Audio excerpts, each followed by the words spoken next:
So இதில் எப்படின்னா juice வந்து ஃபஸ்ட் டைம் இந்தியா வரப்போ கேரளா தான் ஃபஸ்ட்டு ரீச் ஆனாங்க.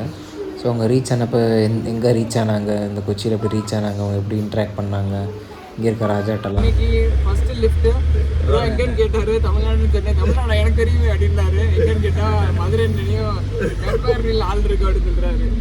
ரொம்ப நாளுக்கு அப்புறம் பழம்போலி ட்ரை பண்ண போகிறேன். ரொம்ப ஃபேவரட் இல்லை, ஏன்னா ரொம்ப ஆயிலாக இருக்கும். பட் ஓகே, இன்றைக்கி அவங்க எல்லோரும் சாப்பிட்றதுனால நம்மளும் சாப்பிடுவோம்.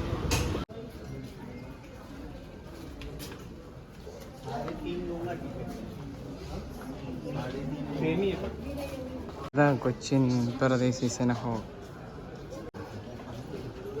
என்ட்ரன்ஸ் வந்து 10 ரூபா தான். உள்ளே போய் பார்ப்போம். நான் வந்தப்பெல்லாம் இந்த இடம் போட்டி இருந்துச்சு. 10 வருஷத்துக்கு முன்னாடி இங்கே வந்தப்போ இங்கே நின்று தான் ஃபோட்டோ எடுத்துகிட்டு இருந்தேன். 10 வருஷத்துக்கு முன்னாடி காலேஜ் ட்ரிப் வந்தது.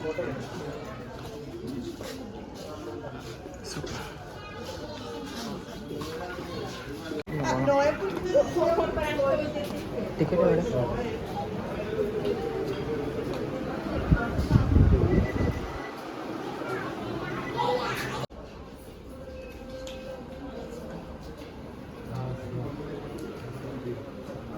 ஃப்ளாஷ் மட்டும் அடிக்கக்கூடாது, என்னன்னு தெரில.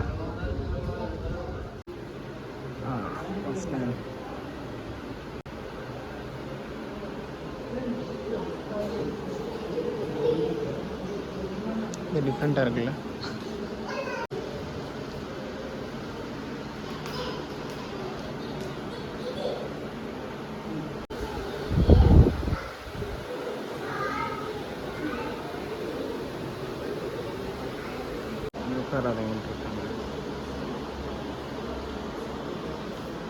ஸோ லாஸ்ட் டைம் நாங்கள் இங்கே வந்திருந்தப்போலாம் அந்த இதெல்லாம் பூட்டி இருந்துச்சு. தான் யூஸில் இருக்கான்னு எனக்கு தெரியல.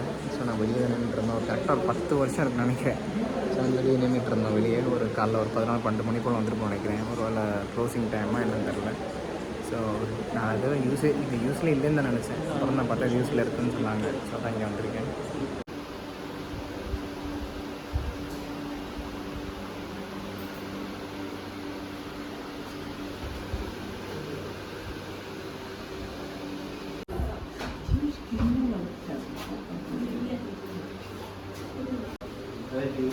ஸோ இதில் எப்படின்னா ஜூஸ் வந்து ஃபஸ்ட் டைம் இந்தியா வரப்போ அவங்க கேரளா தான் ஃபஸ்ட்டு ரீச் ஆனாங்க. ஸோ அவங்க ரீச் ஆனப்போ எங்கே ரீச் ஆனாங்க, இந்த கொச்சியில் எப்படி ரீச் ஆனாங்க, அவங்க எப்படி இன்ட்ராக்ட் பண்ணாங்க இங்கே இருக்க ராஜாட்டெல்லாம். ஸோ அதை பற்றியான ஒரு ஸ்டோரி மாதிரி இருக்குதா அந்த ஸ்டோரி போர்டு இது எல்லாமே. ஸோ இதை பற்றின வீடியோ கம்ப்ளீட்டாக தனியாக ஒரு வீடியோ நான் போடுறேன் நான்.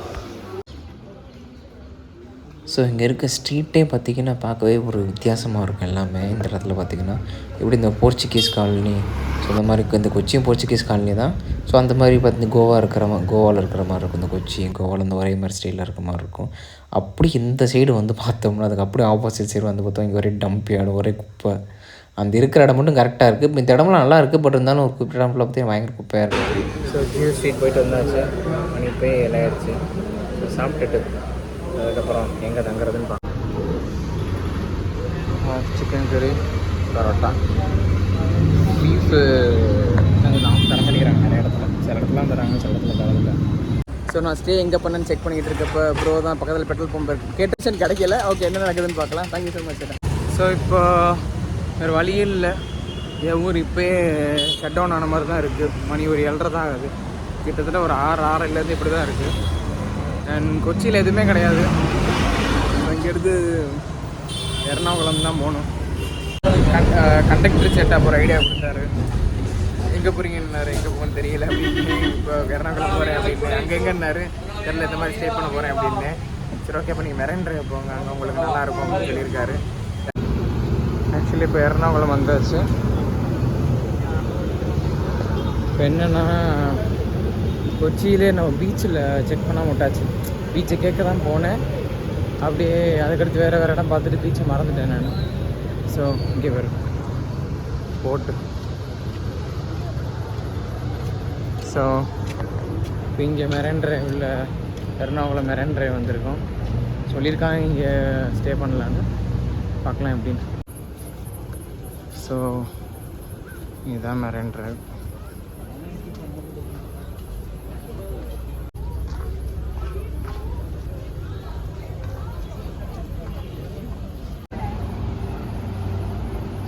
மேலே என்ன இருக்குன்னு பார்ப்போம். மெரைன் டிரைவ் வந்துகிட்டே இருந்தோம்னா ஏதோ ஒரு ஸ்பாட்டு மாதிரி இருக்குது.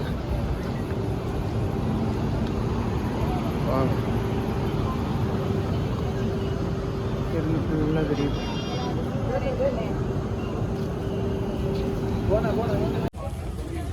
மழை பெய்ய ஆரம்பிச்சிருச்சு லைட்டாக. இது எங்கெல்லாம் பார்த்தா மழை பெய்ய ஆரம்பிச்சிருச்சு. ஓகே பார்க்கலாம் அடுத்து என்னென்ன. மணிக்கு 9. இங்கே தான் செட் ஆனேன். மழை தூர ஆரம்பிச்சிட்ருக்கு. பெருசாக பெய்யுமா நிற்குமான்னு தெரில. மணி இப்போ 9:30. திருப்பி அங்கே பாருங்க மழை பெஞ்சு இப்போ தான் பெய்ய ஆரம்பிச்சிருக்கு. சரி நான் 2:30 உட்காந்தோம்னா சொல்ல முடியாது. திடீர்னு நைட்டு மழை பெஞ்சிச்சுன்னா மழை பெஞ்சு தான் ஓப்பன் அது. ஸோ அதனால் பக்கத்தில் இது பம்பை செக் பண்ணலான்னு வந்திருக்கேன். இங்கேயும் போய் கேட்டாச்சு. சரியான டபுள் பெட்ரோல் பங்க் இது. ஆனால் ஸ்ட்ரைட் கண்ட்ரோல் இது அங்கே தான் கேட்கணும் அப்படின்ட்டாங்க. இன்னுமே நான் ஸ்டே இது பண்ணல. இப்போ தான் ஜங்ஷன் போயிட்டுருக்கேன். ஸோ இங்கே ட்ரைவில் வந்து மழை பெஞ்சிட்டு இருக்கனால கண்டிப்பாக நைட்டு மாட்டிக்குவோம். ஸோ அதனால் மழை பெய்ய ஆரம்பிச்சிச்சு. அதான் இங்கே ரயில்வே ஸ்டேஷனுக்கு இப்போ பார்க்கணும்னு சொல்லிட்டு போயிட்டுருக்கேன். தேங்க்யூ ஸோ மச் சேட்டா, உங்களுக்கு இவ்வளோ தூரம் இந்த இறக்கி விட்டதுக்கு தேங்க்யூ ஸோ மச். உங்கள் நேம்? என் பேர் சல்கர். சல்கர் சல்கர். ஓகே சேட்டா, okay thank you so much. So finally ஜங்ஷனே வந்தாச்சு. எங்கேயுமே இன்றைக்கி சாயங்காலம் கிட்டத்தட்ட 6 மணிலேருந்து அலைஞ்சிட்ருக்கோம். ஒரு இடமா கிடைக்கிற மாதிரி வந்து எடுத்து மழை ஒன்று ஆகி மெரைன் டிரைவ்லேயே தங்கியிருப்பேன். ஆனால் அங்கே மழை லைட்டாக பெய்ய ஆரம்பிச்சிச்சு. ஸோ அதனால் இது என்னன்னு யாருக்காச்சும் தெரியுமா? தெரிஞ்சால் சொல்லுங்கள். கமெண்ட்டில் சொல்லுங்கள். எனக்கு என்னென்னு தெரியல. இது எல்லாம் ஆச்சரியமாக இருக்குது. இப்போ கேரளாவில் எத்தனை மணினா ஆள் இருக்காங்க, அது எப்படின்னே தெரில. நான் அன்றைக்கும் பார்த்தேன் ஃபுல்லாக ஆள் இருந்தாங்க. கிட்டத்தட்ட ஒரு 3 மணி 4 மணி அப்போ தான் கொஞ்சம் குறைஞ்சாங்க. திருப்பி ஆள் வந்துட்டாங்க. அது எப்படின்னே தெரில. இதோட 2 தடவை நான் பார்க்குறேன். சரி இப்போ நைட்டு வந்து ரயில்வே ஸ்டேஷன் தான் கடைசியாக வந்துட்டோம். சரி ஒரு பிளாட்ஃபார்ம் டிக்கெட் எடுக்கலாமா இல்லைனா அடுத்த பக்கத்தில் என்ன இருக்குன்னு பார்த்தேன். ஆலுவா இருந்துச்சு. சரி ஆலுவாவுக்கு ஒரு டிக்கெட் எடுக்கலான்னு பார்த்தா எவ்வளோனா வெறும் 10 ரூபா. எர்ணாகுளம்லேருந்து ஆலுவா 1/2 hour ஜேர்னி. பரவாயில்ல. நீங்கள் மணி பொண்ணே போல.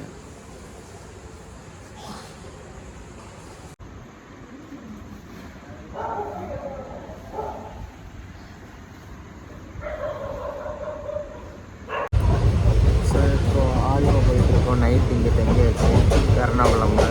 இப்போ ஆலுவா போய் அடுத்து அங்கேருந்து அடுத்த ஸ்பாட்டுக்கு போவோம். வெறும் 10 ரூபா தான் டிக்கெட்டு எர்ணாகுளம்லேருந்து ஆலுவாக்கு. ஸோ இப்போ நான் ஏன் இப்படி இந்த ட்ரெயினில் வரேன் அப்படின்னா, நைட்டு வந்து ரயில்வே ஜங்ஷனில் தங்குறோம் அப்படின்னா பிளாட்ஃபார்ம் டிக்கெட்டு கேட்பாங்க. பிளாட்ஃபார்ம் டிக்கெட் 2 மணி நேரம் தான் ஆகும். இந்த மாதிரி மார்னிங் டிக்கெட்டு எடுத்தோம்னா ஸோ இதுவரை கேட்கல. மேபி 10 ரூபா தான். அதனால தான் எடுத்து வச்சுக்கிட்டேன். இந்த மாதிரி சும்மா வந்து டிக்கெட் எடுத்து வச்சுட்டு நம்ம காலைல போகிறோன்னு சொன்னோம்னா ஓகே அப்படின்னு சொல்லிடுவாங்க. ஆலுவால இறங்கியாச்சு. ஆக்சுவலாக இப்போ தான் ஆலுவா ரயில்வே ஸ்டேஷன் விட்டு வெளியே வரேன். ஒரு 1 மணி நேரம் 1 மணி நேரம் உள்ளே தான் உட்காந்துருப்பேன். ஸோ இன்டர்நெட் இல்லை. சரி வீடியோ எடிட் பண்ண வேண்டியதெல்லாம் சிலது இருந்துச்சு. ஆலுவா ஸோ முடிச்சுட்டு இப்போ தான் வெளியே வரேன். ஸோ அடுத்து இப்போ எங்கே போவேன்னா சேரமான் மஸ்ஜித் அப்படின்னு சொல்லி ஒரு மஸ்ஜித் இருக்குது. அது பல வருஷமாக நான் பார்க்கணுன்னு நினச்ச மஸ்ஜித். அது ஆக்சுவலாக இங்கே என்ன ஸ்பெஷல் அப்படின்னா வேர்ல்டுலே செகண்டாக கட்டின மஸ்ஜித்னா. இன்னைக்கு ஃபர்ஸ்ட் லிஃப்ட் எங்கன்னு கேட்டாரு. தமிழ்நாடுன்னு சொன்னேன். தமிழ்நாடு எனக்கு தெரியுமே அப்படின்னாரு. எங்கன்னு கேட்டால் மதுரை நினையும் ஆள் இருக்கு அப்படின்னு சொல்றாரு. அங்கே ஒர்க்கு அங்கே ஒரு கிளினிக் இருக்கு நாளுக்கு. Okay okay okay. இது சும்மா ഫ്രണ്ടിടെ ഒരു അരവണ പായസല്ലേ ശബരിമല, അരവണ പായസത്തിന്റെ ടെൻഡർ എടുത്തിருக்கு. அதுக்கு லோடு ஏட்ட போயிட்டு காஃபி சாப்பிடுவோம்னு சொல்லி கூட்டிகிட்டு இருக்காங்க. காஃபியை சாப்பிட்டு அப்படியே கிளம்புவோம். ஜூஸ் டீ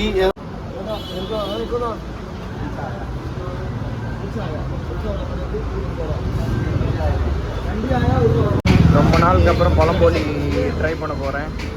ரொம்ப ஃபேவரட் இல்லை, ஏன்னா ரொம்ப ஆயிலாக இருக்கும். பட் ஓகே, இன்றைக்கி அவங்க எல்லோரும் சாப்பிட்றதுனால நம்மளும் சாப்பிடுவோம்.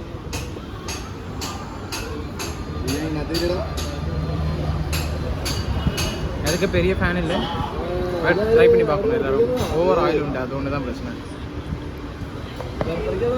இந்த வாரம் வர இது இங்கே அரவணை பாயசம் வர்க்கு ஸ்டார்ட் பண்ணிட்டு